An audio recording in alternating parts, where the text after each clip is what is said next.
Fala galera boa, estamos neste curso A Arte de Advogar no Tribunal do Júri. E hoje nós vamos falar de um tema bastante interessante, que é efetivamente a gênese de todo aquele que atua nos crimes dolosos contra a vida. O tema da aula de hoje é a atuação estratégica no inquérito policial em crimes dolosos contra a vida. Então eu vou trazer aqui as várias possibilidades para que você possa compreender o passo a passo e daí você atuar de maneira segura, desde o primeiro momento em que você é chamado a fazer parte de um caso em que envolve um homicídio, naturalmente, ou na sua forma tentada ou na sua forma consumada. Em primeiro lugar, eu gostaria de conceituar o que é o inquérito policial, para que você tenha uma noção e a partir desta noção de inquérito policial a gente possa introduzir aqui algumas orientações que servirão de base, servirão de estrutura para que você possa saber quais são os possíveis requerimentos a fim de evitar uma perda de uma chance probatória em que pese a defesa não ter nenhum compromisso de gerar uma prova ou de provar a sua inocência. Eu vou conceituar hoje o inquérito policial para que a partir dessa noção a priorística você possa aqui compreender esse momento extrajudicial a fim de que você possa naturalmente saber quais são as possibilidades jurídicas, quais são os requerimentos possíveis e quais são os melhores requerimentos para que você possa atuar num caso envolvendo um homicídio na sua forma tentada ou consumada. O inquérito policial é um procedimento administrativo informativo destinado a apurar a existência de uma infração penal e sua autoria, a fim de que o titular da ação penal disponha de elementos suficientes para promovê-la. A previsão legal do inquérito policial está disciplinada no Código de Processo Penal do artigo 4º ao artigo 26. Então, para que você possa ter uma melhor compreensão, é importante que você leia também a letra fria da lei. Então, fica a primeira recomendação, leia os dispositivos, artigo 4º até o artigo de número 26 do Código de Processo Penal, que disciplina esta fase extrajudicial que é o inquérito policial. No ordenamento jurídico brasileiro, nós temos pelo menos 3 tipos de inquérito. O primeiro inquérito é presidido pela Polícia Civil e daí a Polícia Civil ela tem competência estadual. Nós temos também o inquérito presidido pela Polícia Federal e nós também temos o PIC, chamado Procedimento Investigativo Criminal, que é de competência do Ministério Público. Para que você tenha uma compreensão geral a respeito do PIC, você precisa ler a resolução que disciplina esses atos que são diversos do que é previsto no Código de Processo Penal. E eu vou citar esta resolução para que você possa buscá-la e também fazer uma leitura e uma reflexão para que você se aproprie e entenda esse procedimento, que é um procedimento próprio dos membros do Ministério Público, dos promotores de justiça que estão também, que têm competência e podem, de igual modo, investigar. A Resolução 181 de 2017 regulamenta os atos diversos do PIC, Procedimento Investigativo Criminal, que é de competência do Ministério Público, dos promotores de justiça. Nesta senda, eles podem também investigar, como dito, e fica a recomendação de leitura. Prezados, tem um aspecto bastante interessante que eu gostaria de relatar e ressaltar também nesta aula. Prezados, o artigo 14 do Código de Processo Penal, ele traz em seu bojo várias possibilidades em que a defesa tem ao seu dispor a possibilidade de requerer diligências.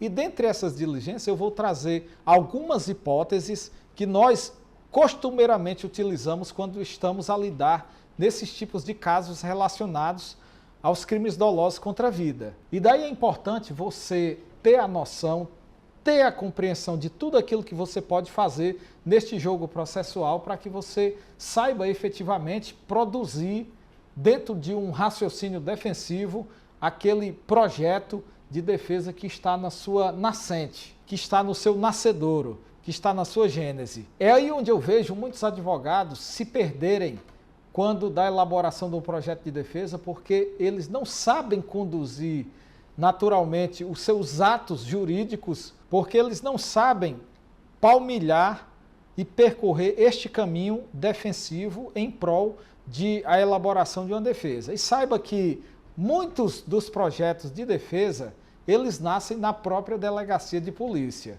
É justamente neste momento em que o advogado precisa ter a expertise para que ele possa, naturalmente, visualizar quais são as hipóteses que ele poderá alegar em termos de defesa. E daí eu gostaria de refletir com você a respeito de um ponto. Você precisa ter, naturalmente, esta compreensão, sempre um viés pautado numa via defensiva para que você possa saber quais serão os demais passos que ocorrerão ao longo da estruturação dessa defesa. Dito de outro modo, eu estou querendo relatar a você que o advogado especialista no rito do tribunal do júri, ele já sabe, ele já tem a noção de onde é que vai desaguar aquela investigação.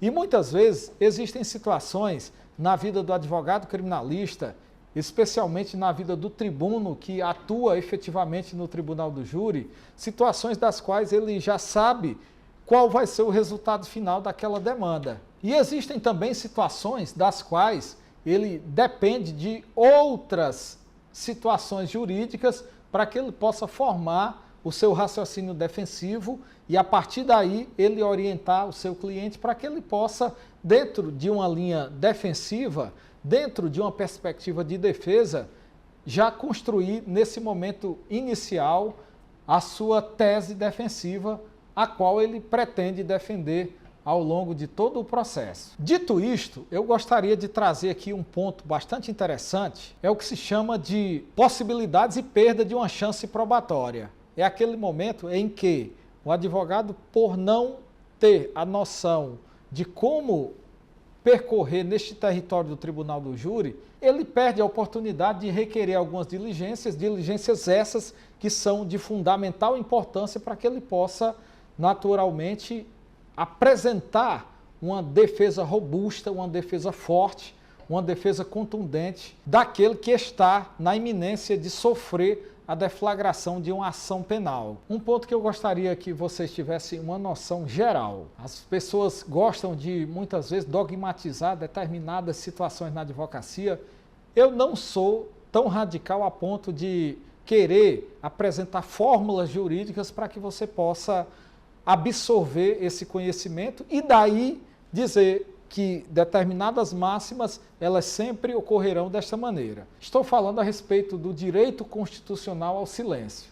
As pessoas perguntam, doutor, na delegacia, o meu cliente deve falar, deve prestar declarações, ele deve se submeter a um momento de interrogatório? Daí eu reflito junto com você. A defesa tem que ter sempre a noção, a perspectiva de que aquele momento, o momento da fase administrativa, onde não se produzem provas, mas o que se procura é colher elementos de informação para subsidiar a denúncia que doravante irá ser deflagrada pelo membro ministerial, leia-se promotor de justiça, o dominus litis da ação penal, aquele que é competente para propor a ação, a perseguição, a persecução estatal diante daquele que naturalmente praticou aquele comportamento previsto no artigo 121 e demais do Código de Processo Penal, no que toca o título referente aos crimes dolosos contra a vida. Então nós temos que nos pautar referente ao interrogatório, às declarações que ele irá prestar perante a autoridade policial pelo seguinte ponto de vista. Você tem que ter esta noção. Aquele depoimento vai trazer algum lucro para a defesa? Você tem que imaginar o seguinte, no procedimento investigativo, nós temos muitas vezes algo que é bastante complexo. Nós temos algumas situações jurídicas que não foram trazidas para aquele momento. Nós precisamos ter o conhecimento de todos os elementos que a autoridade policial dispõe para que você possa, com base nisto, produzir desde o momento inicial os pontos culminantes relacionados ao seu projeto de defesa. Eu vou citar aqui algumas situações que podem ocorrer e não raras vezes acontece todos os dias nas delegacias. A pessoa é chamada para depor na qualidade de testemunha e quando chega lá, a autoridade policial já sabe que ele é suspeito, mas aí manda aquela notificação e ele comparece, muitas vezes sem advogado, sem nenhuma orientação jurídica, às vezes ele nunca pisou em uma delegacia, e ele vai lá de boa fé, prontamente, naquela convicção de que eu não devo nada a ninguém, eu nunca pisei numa delegacia, eu sou um cidadão de bem. E é esse pensamento perigoso que assola a cabeça de muitas pessoas que não têm sequer noção de como é que se desenvolve a ritualística processual relacionada aos crimes dolosos contra a vida. Saiba que um erro pequeno, ele pode trazer uma condenação grande no futuro. E eu digo isso, existem situações em que o contexto fático é favorável ao defendente, às vezes ele cai na esparrela de chegar numa delegacia desacompanhado de um profissional advogado e lá ele produz declarações das quais ele fica refém, declaração das quais ele fica escravo de uma versão. E eu não sei se você sabe, mas no rito especial do Tribunal do Júri, podendo, inclusive, até ser ouvido 4 vezes. Então nós temos a primeira possibilidade, quando ele é notificado e vai a uma delegacia de polícia, a autoridade policial poderá notificá-lo uma segunda vez para requiri-lo. Nós temos na fase sumariante ou primeira fase, na audiência de instrução e julgamento, a possibilidade de ser ouvido mais uma vez. E nós temos também na sessão plenária do Tribunal do Júri. Existem pelo menos 4 momentos dos quais esta pessoa que confiou a sua liberdade a você poderá ser ouvida. E eu pergunto a você, se em cada depoimento que ele trouxer, que ele apresentar, houver uma flagrante incongruência, houver divergência, houver efetivamente versões labirínticas, qual vai ser o resultado de tudo isso? Naturalmente, os promotores de justiça, que são expert, que fazem mais audiência do que você, advogado, os promotores, eles irão conduzir aquele depoimento do seu cliente, que na verdade é uma autodefesa. Leia-se o interrogatório do cliente, é um momento em que ele exerce plenamente a sua autodefesa. Os promotores irão conduzir estes depoimentos ao território da descredibilidade. Quando nós percebemos depoimentos labirínticos ou incongruentes ou diferentes, na ritualística do processo penal, se sabe que a verdade é uma só. E toda vez que aquela pessoa se manifesta, ela traz uma versão diferente, então surge daí, e o Ministério Público sabe aplicar isso com muita maestria, ele apresenta implicitamente, às vezes até declaradamente, que o seu cliente mentiu. Às vezes não é que ele tenha apresentado uma versão fantasiosa ou mentirosa. Às vezes, naquele caso concreto, ele pode estar possuído de uma falsa memória, uma convicção, que não necessariamente é efetivamente a intenção de distorcer fatos, e também ele pode sofrer, no momento de um interrogatório policial, o que nós chamamos de sugestionabilidade. A autoridade policial, ela trabalha de maneira muito perspicaz, ela trabalha de maneira muito eficiente, trazendo alguns tipos de perguntas das quais poderão comprometer o seu cliente. E daí eu gostaria de finalizar com você este ponto. Se por acaso aquelas declarações por ocasião de um interrogatório do seu cliente for beneficiá-lo, é o momento que ele deve falar. Se por acaso você perceber que você não teve acesso integral a elementos de informações que são produzidos em apartado, medidas assecuratórias ou medidas cautelares que trazem outras hipóteses, é momento em que ele deverá ficar calado. A autoridade policial, em posse daquele depoimento trazido, naturalmente, ela vai trabalhar para descredibilizar, para arrefecer, para contestar, para mostrar esses pontos e fragilizar a autodefesa daquele que lá está tentando apresentar o seu estado de inocência, tentando provar que não participou daquele fato. E se nós estamos a defender uma tese de negativa de autoria, logo nós precisamos ter a compreensão de que nós teremos que ter o acesso completo e integral aos elementos de informação. Doutor Talvani, que acesso completo é esse que o senhor está a me dizer? Nós temos muitas vezes investigações, sobretudo da Polícia Estadual, que são os crimes mais comuns que ocorrem, relacionados a procedimentos de investigação do rito do tribunal do júri, nós temos interceptações telefônicas, nós temos análise de extração de dados, de celulares. E daí, essas informações, em um momento a priorístico, elas não são trazidas para dentro do inquérito policial.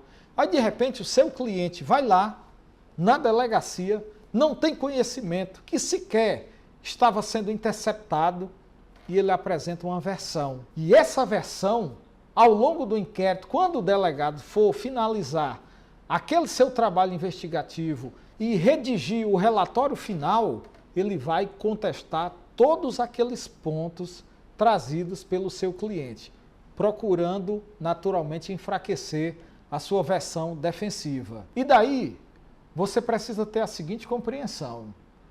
Muitas vezes o seu cliente, quando é chamado, a autoridade policial diz assim: olha, eu lhe trouxe aqui para você colaborar com as investigações e como advogado eu tenho que lhe trazer que o compromisso que você tem é com a defesa do seu cliente. A questão de provar a culpabilidade não diz respeito ao advogado, diz respeito a quem acusa. Então, este mandamento, este regramento, esse dispositivo que tem uma natureza constitucional, o ônus probatório recai sobre aquele que está a acusar. No processo penal, não existe redistribuição do ônus da prova. O Código de Processo Penal determina de maneira muito clara, de maneira muito evidente, que aquele que acusa, ele tem que provar. E como advogado, eu tenho que lhe dizer, você não precisa colaborar com a investigação produzida pelo delegado de polícia.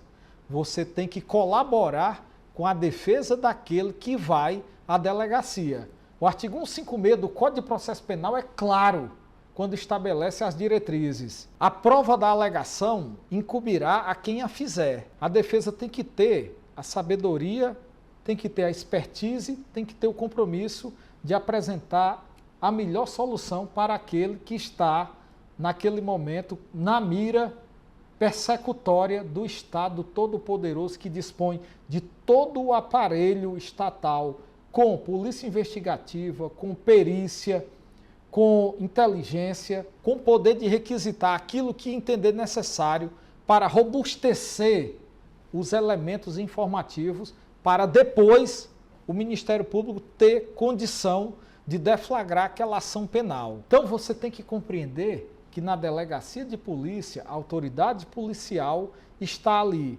submetida ao controle de polícia do Ministério Público, que é o titular da ação penal, que é o dominus litis, é aquele que tem o poder constitucional de deflagrar todas as ações perseguindo a condenação, naturalmente, daquele a qual está na mira do Estado. Prezados, e eu gostaria de trazer algumas possibilidades de diligências que a defesa pode requerer e refletir brevemente a respeito de cada uma delas. Lembrando que você tem que observar quais são as diligências que melhor se aplica àquele caso que você se propõe a defender.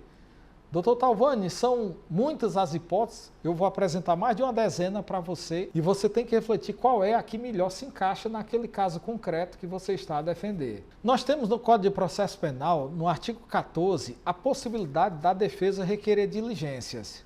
A lei disciplina o ofendido ou seu representante legal e o indiciado poderão requerer diligências, que poderão ser ou não realizadas de acordo com o juízo da autoridade policial. Então, com base neste dispositivo, nós temos várias hipóteses das quais a defesa poderá requisitar diligência. E eu vou citar aqui as principais para que você possa captar o raciocínio e a aplicação de cada uma delas de acordo com o caso que você se propõe a defender. A primeira diligência é reprodução simulada dos fatos. Doutor Talvani, quando é que eu utilizo a reprodução simulada dos fatos?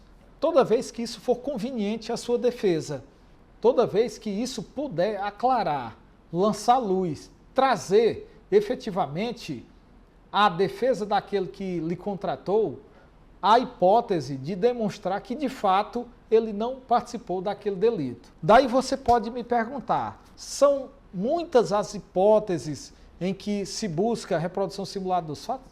Às vezes não. Às vezes eu tenho percebido que há um impasse há um entrave da própria estrutura estatal em trazer a reprodução simulada dos fatos. Eu conheço situações em que estamos envolvidos em processos em que foi determinada a reprodução simulada dos fatos e já se passaram 2 anos e nós não vemos essa reprodução sair do papel.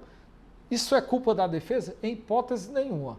Enquanto o processo estiver rolando, se o seu cliente estiver respondendo em liberdade provisória, a defesa está tranquila referente a isto. O ônus da deficiência estatal não pode recair sobre os ombros da defesa. Dito de outro modo, às vezes o cliente está preso, tem a determinação de uma reprodução simulada dos fatos e de repente passou-se um certo tempo e aquele prazo elastecido, ele traz a possibilidade de um relaxamento de prisão por excesso de prazo. Com isso eu quero dizer para você que a reprodução simulada dos fatos não deve ser utilizada naturalmente como um subterfúgio para que você possa conseguir o relaxamento de uma prisão em razão desta morosidade estatal, mas eu estou querendo dizer que essa diligência, a reprodução simulada dos fatos, ela se faz necessária, ela é importante para demonstrar que o seu cliente não concorreu para a prática daquele delito. Eu enfrentei uma situação jurídica da qual eu vou resguardar o sigilo da fonte, em que havia uma perseguição em que 2 policiais perseguiam uma determinada pessoa que se evadiu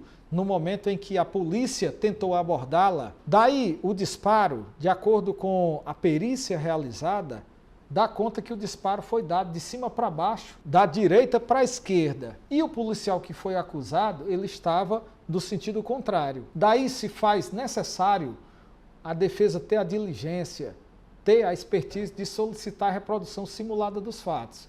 E, se possível, até fazer a indicação técnica de um perito, para que ele possa esclarecer a trajetória do disparo, trazer ali toda e qualquer informação que possa, naturalmente, trazer à baila o conhecimento pleno daquela situação. E neste caso que eu estou citando especificamente, o defendente é inocente pela perícia, pela trajetória do disparo. Lamentavelmente, o disparo atingiu de maneira fatal a pessoa que se evadia, de modo que esta perdeu a sua vida por ocasião daquela situação. Daí, doutor Talvani, o que é que o senhor está querendo me dizer com este exemplo? Eu estou apenas demonstrando do ponto de vista fático, do ponto de vista real, que há situações em que a defesa deve requerer a reprodução simulada dos fatos. Ah, doutor Talvani, toda vez a defesa tem que utilizar a reprodução simulada dos fatos como regra?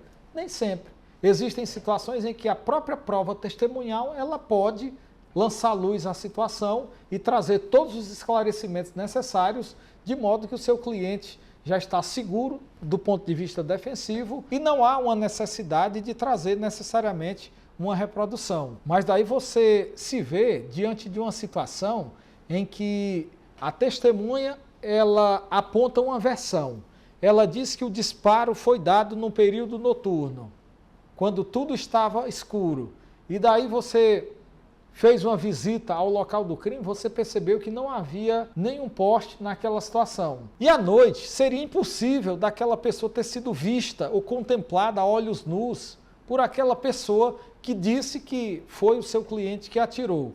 E nós temos no depoimento dele a negativa de autoria, daí é importante você requerer, em um caso concreto, a reprodução simulada dos fatos, para demonstrar ao magistrado que é efetivamente o destinatário da prova na primeira fase do tribunal do júri, na fase de filtro, para que ele se convença de que aquele fato não restou provado em relação ao seu cliente, para que no momento que ele for proferir a decisão de pronúncia, ele vir a absolver ou impronunciar o seu cliente. Um outro ponto bastante interessante que eu gostaria de refletir com você, talvez o mais importante, que é o requerimento de oitivas de testemunhas.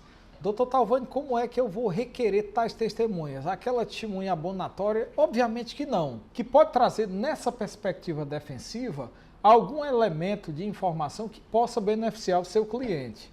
Às vezes nós temos em determinados inquéritos policiais várias narrativas, muitas vezes de parentes da vítima, de pessoas que lá estavam, que são amigos íntimos daquele que sofreu aquele atentado, e de repente os depoimentos são bastante parecidos, Os depoimentos são idênticos, os depoimentos são ipsis-literis, e fica a palavra solitária do defendente contra a palavra dos parentes, de amigos íntimos, de pessoas que têm interesse na causa. E daí o advogado, no momento que for entrevistar o seu cliente, ele precisa ter uma noção completa de todas as pessoas que estavam naquele local. O processo criminal nada mais é do que uma reprodução de fatos pretéritos. Então a base fundamental da justiça está no filtro da memória humana. E nós temos pesquisas que trazem ao nosso conhecimento várias informações relevantes, das quais existem fatores externos que podem comprometer a qualidade da prova testemunhal. Existem informações que podem, naturalmente, afetar diretamente a percepção daquele que está a observar. Daí você precisa ter uma noção sistêmica a respeito de alguns estudos de análise da prova testemunhal. E existem determinadas variantes na análise da prova testemunhal que poderão trazer a solução efetiva para o seu argumento defensivo. Às vezes você submete esse depoimento das testemunhas e dos declarantes a um filtro de análise da prova testemunhal, parâmetro esse científico, e você começa a perceber que aqueles depoimentos, do ponto de vista jurídico, são imprestáveis. São depoimentos que não merecem força justificatória, não tem base, não tem credibilidade para produzir uma condenação. É aí onde vai entrar toda a expertise do tribuno, do advogado criminalista que atua nesse rito tão complexo que é o rito dos crimes dolosos contra a vida. Prezado advogado e advogada, quando eu falo de oitiva de testemunhas, eu estou falando de algo muito sério. É com base na palavra de pessoas, é com base na palavra e nas declarações de pessoas em que o Estado produz as suas condenações. E uma condenação, naturalmente, de um crime doloso contra a vida, a pena, via de regra, é muito alta, quando se tem um delito qualificado. Que seja na sua forma tentada ou consumada, quando este delito é qualificado, a elevação da pena acontece de maneira exponencial. Dito de outro modo, as condenações são altas. E, via de regra, nós temos algumas outras hipóteses que acontecem todos os dias nas delegacias do Brasil, que é o que nós chamamos de reconhecimento fotográfico. Isso tem trazido as mais variadas condenações. Existem vários entendimentos jurisprudenciais do STJ que têm corrigido essa distorção, violação ao artigo 226 do Código de Processo Penal. Nós temos percebido que ainda é muito forte este tipo de prova e muitas autoridades policiais se utilizam deste artifício, que é o reconhecimento fotográfico. Todos os dias, se você analisar, tanto no Project Innocence dos Estados Unidos, bem como no Projeto Inocência do Brasil, quantas condenações estranhas não têm sido capitaneadas e fundamentadas com base em depoimentos temerários, em depoimentos claudicantes, em depoimentos que não correspondem à verdade. São depoimentos, declarações de pessoas de boa fé que acham que efetivamente estão apontando aquela pessoa como sendo o autor do crime, quando na verdade ela está com o seu ponto de vista enviesado por aquilo que Elizabeth Loftus, uma psicóloga norte-americana, chama de post-event information, a contaminação pós-fato, ou seja, aquela testemunha, ela teve contato com aqueles boatos de rua, com aquelas declarações da Rádio Peão, as pessoas comentando a respeito daquele fato criminoso, e de repente, aquela testemunha de boa fé, ela escuta aquelas histórias e no seu cérebro é gerada o que se chama de um preenchimento cognitivo, é o que nós conhecemos nos dias de hoje como sendo falsas memórias. E daí, essa mesma testemunha, ou declarante, ou vítima sobrevivente, ela vai à presença da autoridade policial ou até diante da autoridade judicial e apresenta a sua versão, apontando com toda convicção a autoria delitiva a uma pessoa que, às vezes, pode ser inocente. E diante de tudo isso, você, advogado, tem que ter a cautela. Você, advogado, tem que ter a expertise de verificar quem eram as pessoas que estavam envolvidas naquele cenário fático. E daí, como é que você vai saber Quem eram os envolvidos? É através de uma entrevista com aquele que você está a defender. Não necessariamente o delegado vai chamar todas as pessoas que estiveram ali naquele contexto fático. Daí você pode, com base no artigo 14 do Código de Processo Penal, fazer o requerimento de diligência de oitiva dessa testemunha apontada pelo seu cliente para que ele venha prestar declarações, para que ele venha prestar informações relevantes e que importam na defesa daquele que você está a patrocinar, está a defender. Um outro detalhe importante que eu gostaria de chamar a sua atenção é a oitiva de policiais militares e de delegados de polícia. É interessante observar que em várias e várias situações, as únicas testemunhas do fato são policiais. Doutor Talvani, como é que eu vou inquirir um policial militar? Daí existem, dentre as várias testemunhas que nós estamos a citar, as testemunhas que, na verdade, não têm nenhum vínculo com o fato do ponto de vista parental ou emocional, não tem interesse nenhum, são pessoas de boa fé. Tem pessoas que são chamadas de declarantes, que são parentes da vítima, que são pessoas que têm interesse na causa, que ali está a prestar seu serviço. Tem deles que presenciam o fato, a ocorrência, tem outros que só chegam depois da ocorrência, e daí eles trazem várias informações ao caso que não correspondem à realidade. São informações que são trazidas ali naquele momento e de repente ele escuta de uma pessoa e de outra, e daí vão surgindo narrativas que são extremamente prejudiciais à pessoa do defendente. Daí você pode me perguntar, doutor Talvani, eu posso acompanhar a oitiva de um policial militar dentro de uma delegacia? Pode e deve.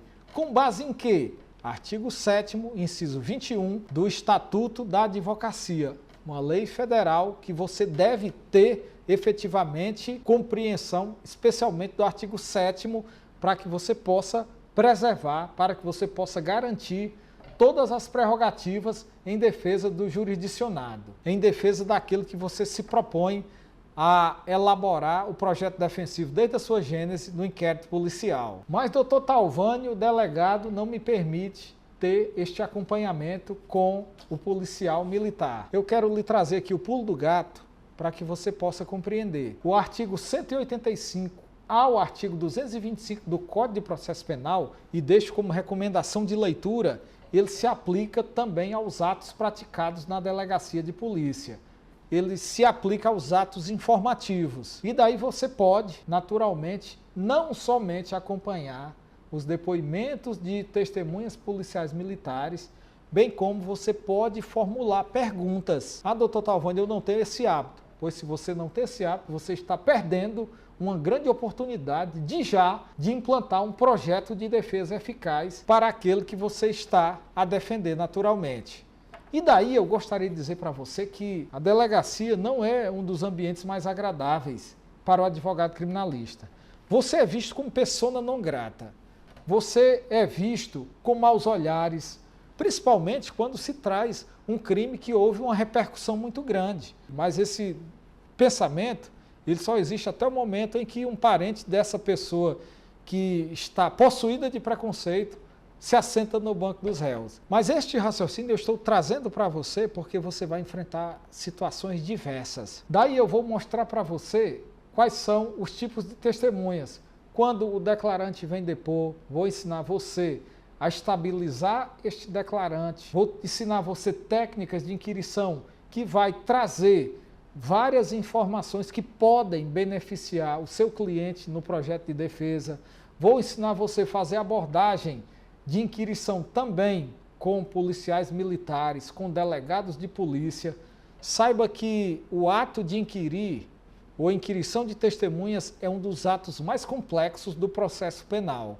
E quando eu estou a falar de crimes dolosos contra a vida, eu estou a falar de reprodução de fatos pretéritos. Fatos estes que têm como móvel a memória humana. Memória essa falha, memória essa que muitas vezes é carregada de sugestionabilidade. Ela se influencia por vários fatores externos. E você, advogado, precisa utilizar todo o poder da inquirição ao seu favor para que você elabore uma defesa forte. Uma outra possibilidade de requerimento de diligências que você tem ao seu dispor é o afastamento do sigilo telefônico. O afastamento do sigilo telefônico se faz fundamental para demonstrar uma tese de negativa de autoria.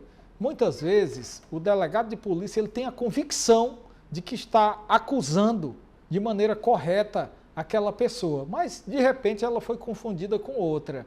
E nesta perspectiva você pode fazer um requerimento de diligência e requerer da autoridade policial o afastamento do sigilo telefônico. Tudo isso para que você possa fundamentar, para que você possa embasar a sua defesa.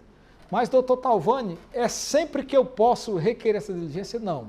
Não existe uma máxima absoluta. Você tem que analisar quais são os momentos adequados para cada tipo de diligência.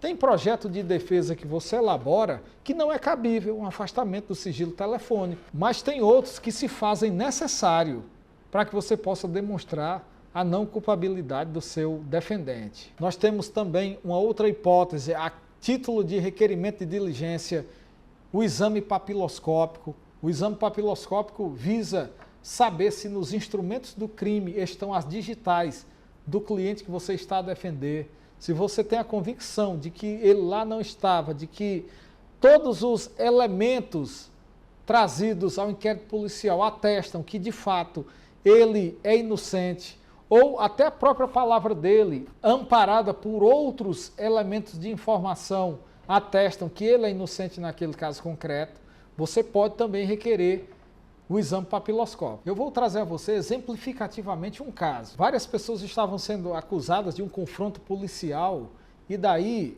apreenderam os carros depois que cessou aquela situação.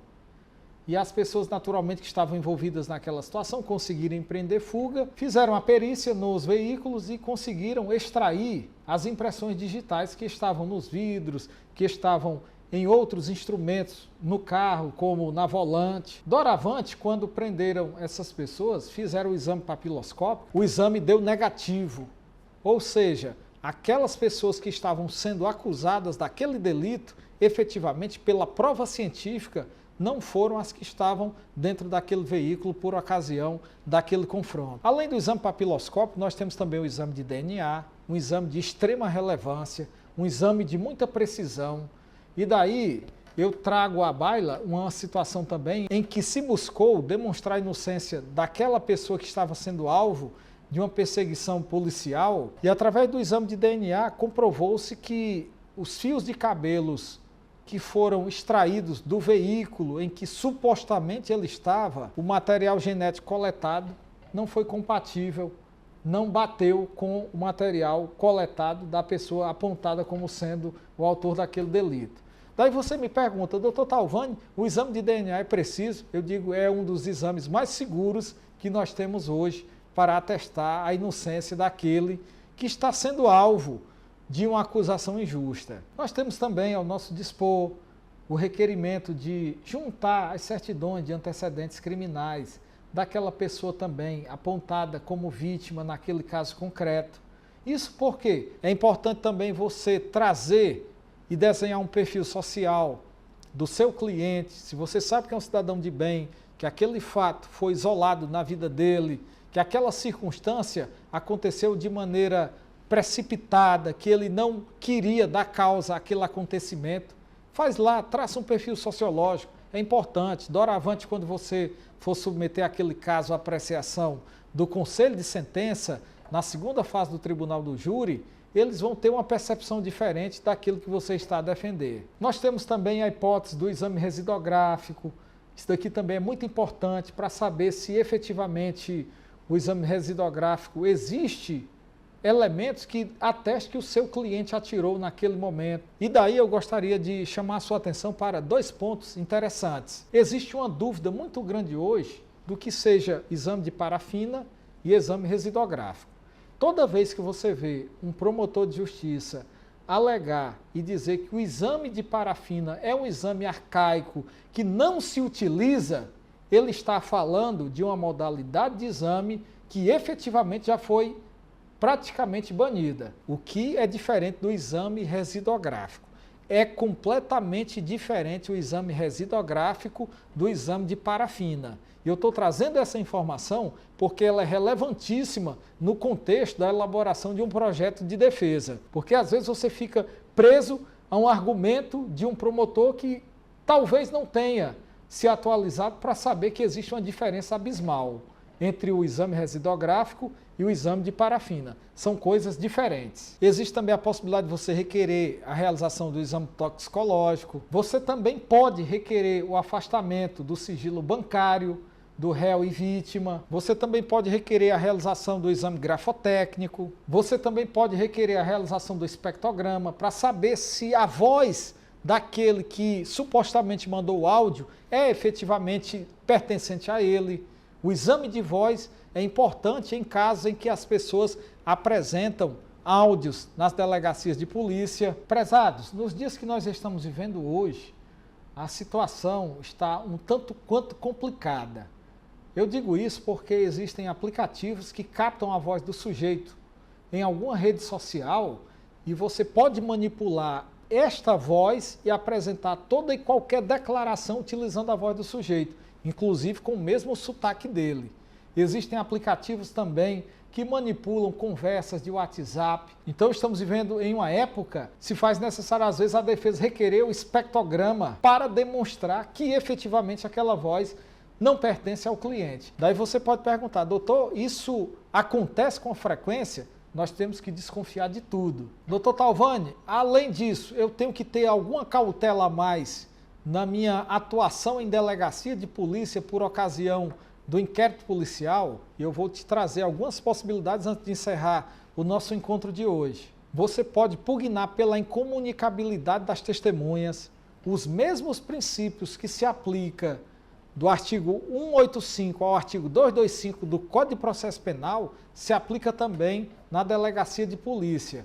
E daí, quando uma testemunha for prestar um depoimento, você tem que pedir ao delegado que possa preservar a incomunicabilidade dessa testemunha. Como falei anteriormente, você também pode requerer o acompanhamento daquela testemunha, formular quesitos para que ela seja indagada também por você, advogado.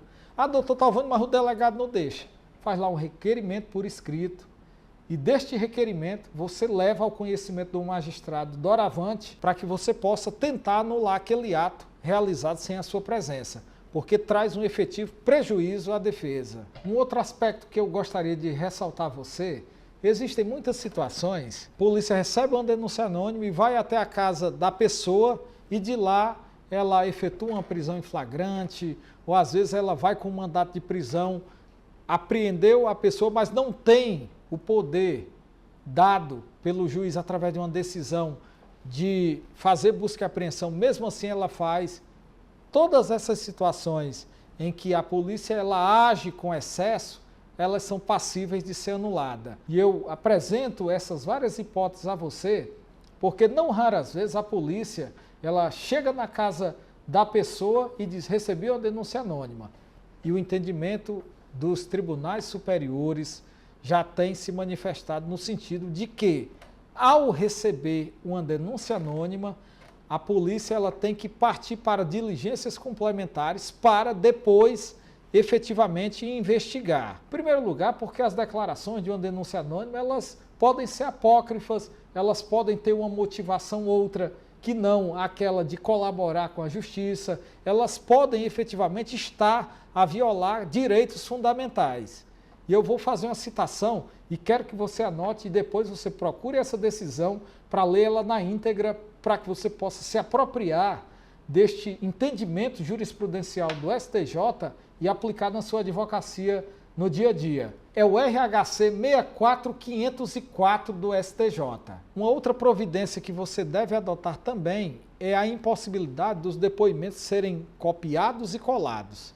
Não raras vezes você encontra isso e na maioria dos processos, dado o volume de demandas, a autoridade policial às vezes ela não tem aquele cuidado de separar as testemunhas e ouve elas em bloco e o depoimento de um ela aproveita a todos os outros. Isso é ilegal, isso invalida a prova. Isso pode anular uma investigação por conta dessa situação. E daí tenha essa cautela de verificar Também na instrução e julgamento, se houve a oitiva separada, se os depoimentos são Ctrl+C e Ctrl+V, isso pode trazer uma vitória para você em um processo criminal. Antes de concluir, um outro aspecto bastante interessante, ainda na fase de investigação, é o interrogatório do seu cliente. Eu já falei que o silêncio, em muitas ocasiões, ele é bem-vindo quando aquelas declarações que ele vai trazer no momento da sua autodefesa não lhe traz nenhum lucro a priorístico. Se não é para desenhar uma hipótese defensiva, é melhor ele ficar calado. E se você não tem conhecimento geral de tudo aquilo que foi produzido contra ele, como medidas cautelares, interceptação telefônica e outros, não tem por que você ouvir ele naquele momento sem um conhecimento completo, amplo e pleno de todos os atos informativos e investigativos realizados em desfavor dele. E daí, prezados, tudo que nós trouxemos nessa aula de hoje são possibilidades que você pode utilizar no momento da elaboração do seu projeto de defesa na gênese, no início, na fase administrativa, na fase extrajudicial. Já vamos entrar no procedimento especial do Tribunal do Júri, primeira fase.